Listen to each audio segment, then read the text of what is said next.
अस्सलाम वालेकुम स्टूडेंट्स, उम्मीद करता हूँ आप सब बिल्कुल खैर खैरियत से होंगे।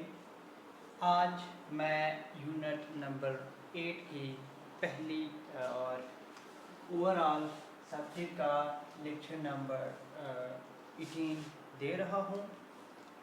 आज हम इंट्रोडक्शन टू अलजेब्रा पढ़ लेंगे। ये जो इंट्रोडक्शन टू अलजेब्रा है, ये 8 नंबर यूनिट का टाइटल भी है।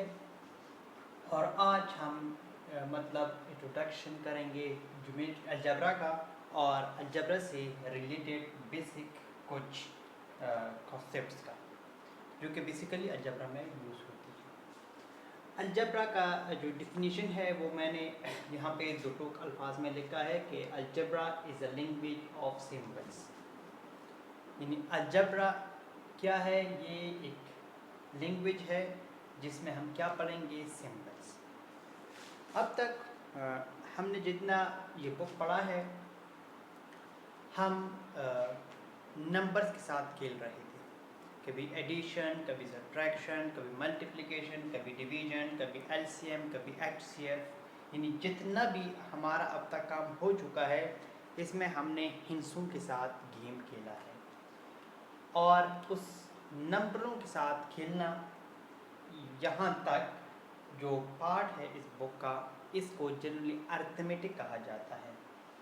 और अब जो पार्ट शुरू होने जा रहा है, इसको अलजेब्रा कहा जाता है। और इसके बाद जो लास्ट पोर्शन होता है मैथ्स बुक का, जनरली जो हर बुक में होता है, वो होता है ज्योमेट्री। यानी 3 पार्ट्स होते हैं। एक पार्ट हम कंप्लीट कर चुके हैं, अब सेकंड पार्ट अलजेब्रा हम पढ़ रहे हैं। तो अलजेब्रा एक ज़बान है जिसमें हम सिंबल्स के बारे में पढ़ते हैं। ये मैथ्स का एक ब्रांच है। सिंबल्स का मतलब क्या है कि इसमें हम जनरली यानी सिर्फ जिस तरह हम अर्थमेटिक में पढ़ा करते थे 1 2 3 4 5, सिर्फ ये नहीं पढ़ेंगे, बल्कि यहाँ पर बहुत सारे सिंबल्स आ जाएंगे। जैसा कि यहाँ नीचे एग्जाम्पल में एक्स आ चुका है, इस तरह वाई। यानी लेकिन ये कीप्स इन माइंड कि यहाँ पे जितने भी सिंबल होंगे, ये स्मॉल जो इंग्लिश के अल्फ़ाबेट है वो होंगे। जनरली अलजेब्रिक एक्सप्रेशन में जो है वो हमारे पास ये 4-5 चीज़ें होती हैं और ये बहुत इम्पोर्टेंस के काबिल हैं। अगर इस तरह का कभी आप लोगों ने एक्सप्रेशन देख लिया अलजेब्रा में कि 7x 7 एक कांस्टेंट नंबर है, यहाँ पर कोई नंबर भी आ सकता है। अगर कोई ना हो तो मतलब फिर 1 होता है। हाँ, ये बात अब ध्यान में रखें कि फिर आगे शायद मैं भूल जाऊँ कि जब भी कोई अगर x सिंपली लिखा होता है तो ये सिर्फ x नहीं है, यहाँ पर इसके साथ 1 होता है, हर टाइम यहाँ पर 1 होता है और डिवाइड में भी 1 होता है। ये कुछ वेल नोन सी बातें हैं। जैसे कि अरिथमेटिक में अगर हम लिखे 5, तो 5 में क्या होता है? यहाँ पे 1 होता है और यहाँ पे 0.000 जो भी लिखना चाहो लिख सकते हो। तो इसी तरह यहाँ पर भी 1 1 और 1 हो सकते हैं। यहाँ पर जो x है, x को वेरिएबल कहा जाता है और x के इस लेफ्ट साइड में जो नंबर्स होगा उनको हम कोएफिशिएंट कहेंगे। और यहाँ x के ऊपर जो पावर होगा, जो हिस्सा होगा, जो नंबर होगा, उसको एक्सपोनेंट कहेंगे। अगर कोई नंबर यहाँ पे लिखा हुआ ना हो तो उसका मतलब ये है कि वहाँ पर 1 मौजूद है। यहाँ पर 7 ना होता तो मतलब यहाँ पे 1 था। और यहाँ पर अगर आप लोग कहीं पे भी ऐसा हिस्सा देखें अलजेब्रिक एक्सप्रेशन में, अलजेब्रा में, कि वहाँ पर सिर्फ जनरल एक सिंगल नंबर लिखा गया हो तो उसको हम कांस्टेंट कहेंगे। यानी इसको कोएफिशिएंट, इसको वेरिएबल, यहाँ पर एक्सपोनेंट और यहाँ पर कांस्टेंट। ये ज़रूरी नहीं है कि हर जगह पर सिर्फ x ही हो, नहीं, यहाँ पे ए से लेकर z तक कोई भी अल्फ़ाबेट आ सकता है, लेकिन कीप इन माइंड कि वो अल्फ़ाबेट हम स्मॉल लिखेंगे हमेशा। इसके बाद मैं अलजेब्रिक एक्सप्रेशन की डेफिनेशन कर जाऊँ, जैसे कि मैंने इसको भी कई दफ़ा बोला कि ये क्या है, एक अलजेब्रिक एक्सप्रेशन है। तो अलजेब्रिक एक्सप्रेशन क्या होता है कि combination of numerical and numerals and variables connected by one और more of the symbol plus and minus. यानी अलजेब्रिक एक्सप्रेशन हमारे पास एक कम्बिनेशन होता है जिसमें हमारे पास नंबर्स और वेरिएबल आपस में कनेक्टेड होते हैं, वेरिएबल और नंबर्स प्लस और माइनस के साइन से। फॉर एग्जाम्पल 5x, ये अब कनेक्टेड है दो वर्ड्स 5 और x, यानी ये कोई कांस्टेंट वर्ड्स है और यहाँ पे ये x है, तो इसको भी हम अलजेब्रिक एक्सप्रेशन कहेंगे। 3x - 7 ये भी एक अलजेब्रिक एक्सप्रेशन है, ये माइनस से कनेक्ट हो चुके हैं और यहाँ पे वेरिएबल भी इन्वॉल्व है। इसके बाद ये जो सिंबल्स है इम्पॉर्टेंट, तो ये आप लोग इससे पहले बहुत देख चुके हैं कि equal to, is equal to, not equal to, is greater than, is not greater than, यानी जब इस पर हम एक स्ट्रेट लाइन इस तरह तिरछा सा लाइन करते हैं तो इसका मतलब होता है कि ये नॉट ग्रेटर दैन और ये लेस दैन और ये इज़ नॉट लेस दैन। तो ये सिंबल्स वेल नोन है आप लोगों के लिए। अब एक और नया डिफिनीशन आप लोगों के लिए ला चुका हूँ बुक से, कि स्टेटमेंट्स। स्टेटमेंट्स जनरली इसका जो इंग्लिश लैंग्वेज में मायने है वो है बयान, लेकिन हर वर्ड का, हर लफ्ज़ का, हर सब्जेक्ट में, हर फील्ड में अलग मायने होती है। स्टेटमेंट्स का जो मैथमेटिक्स में मतलब है वो ये है कि sentences that are either true और फॉल्स, यानी मैथ्स में हर वो सेंटेंस जो कि या तो ट्रू हो या फॉल्स हो, यानी या दुरुस्त हो या गलत हो, तो ऐसे फिक्रे को हम स्टेटमेंट्स कहेंगे। लेकिन कीप इन माइंड कि ये बोथ नहीं हो सकते हैं उनमें, यानी या तो सही होगी या गलत होगी, और ऐसा नहीं हो सकता है कि वो गलत भी हो वो सही भी हो, उसको हम स्टेटमेंट्स नहीं कह सकते। इसका एग्जांपल ये है कि 3 + 2 = 5, तो ये एक ट्रू स्टेटमेंट है, इसको हम स्टेटमेंट कहेंगे।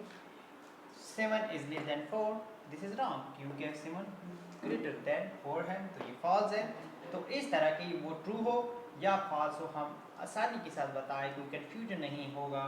तो ऐसे स्टेटमेंट, तो ऐसे सेंटेंसेस को हम, ऐसे एक्सप्रेशन को हम स्टेटमेंट कहेंगे। लेकिन अगर कोई कन्फ्यूजन हो तो फिर उसको हम स्टेटमेंट नहीं कहेंगे। फॉर एग्जांपल, इस ना होने के लिए मैं एक एग्जांपल दूं कि मैं ये बताऊं कि मैं कल कोहाट जाऊंगा, मैं कल बाज़ार या कोहाट जाऊंगा, तो अब ये हो जा भी सकता हूँ और नहीं भी जा सकता। तो अब यहाँ पे मैं नहीं बता सकता हूँ कि मेरा जो स्टेटमेंट्स है, मेरी जो सेंटेंस है, वह ट्रू है कि फॉल्स है, क्योंकि जा भी सकता हूँ और नहीं भी जा सकता हूँ। तो ऐसे सेंटेंसेस को हम स्टेटमेंट नहीं बोल सकते मैथ्स में।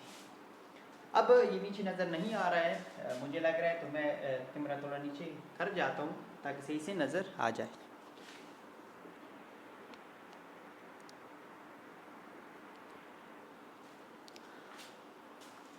तो आप लोगों ने स्टेटमेंट का डेफिनेशन सीख लिया। अब है ओपन स्टेटमेंट। ये स्टेटमेंट्स और ये ओपन स्टेटमेंट्स। ओपन स्टेटमेंट्स का मतलब क्या होता है? Can not include enough information to decide it is true और फॉल्स। अगर हम डिसाइड कर जाएं कि ये ट्रू है कि फॉल्स है, तो फिर उसको हम स्टेटमेंट कहेंगे।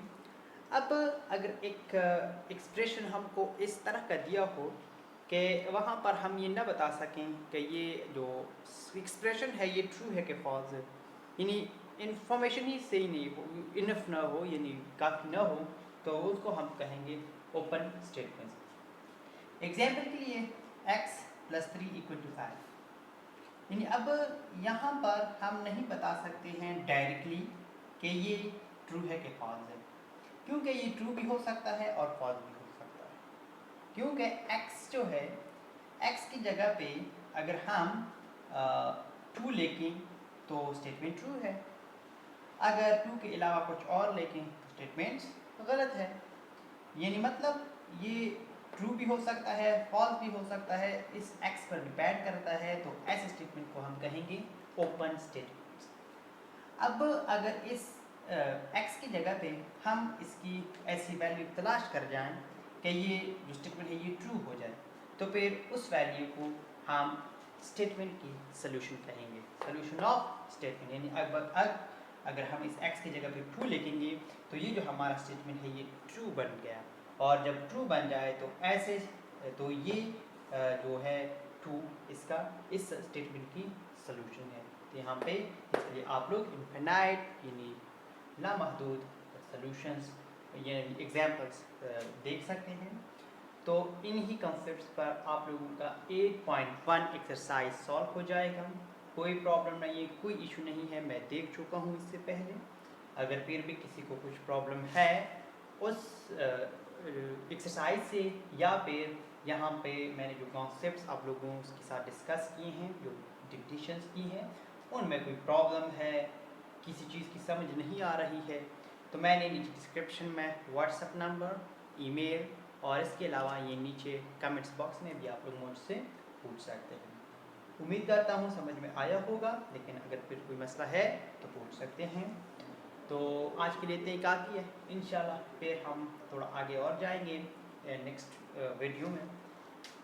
मेरा चैनल ज़रूर सब्सक्राइब कीजिए अगर आप लोग चाहते हैं कि मैं इस तरह की वीडियोस आप लोगों के लिए और उन तमाम लोगों के लिए लाता जाऊं कि जो ट्यूशन नहीं पढ़ सकते, जो कि अब स्कूल जा तो सकते हैं लेकिन वहाँ से आकर कोई उनको पढ़ाने वाला नहीं है, गरीब बंदे हैं या कोई और मजबूरी की वजह से नहीं पढ़ सकते हैं ट्यूशन वगैरह, तो उनके लिए मैं घर पर ही ये ट्यूशन पढ़ा रहा हूँ। बिल्कुल फ्री है, कोई खर्चा नहीं है, जस्ट नेट का पैकेज करना है और यहाँ से डाउनलोड भी कर सकते हैं, ऑनलाइन भी देख सकते हैं। तो ये सब कुछ आप लोगों के लिए है। तो अपने दोस्तों के साथ शेयर कीजिए, लाइक कीजिए और चैनल को सब्सक्राइब कीजिए। अल्लाह हाफ़िज़।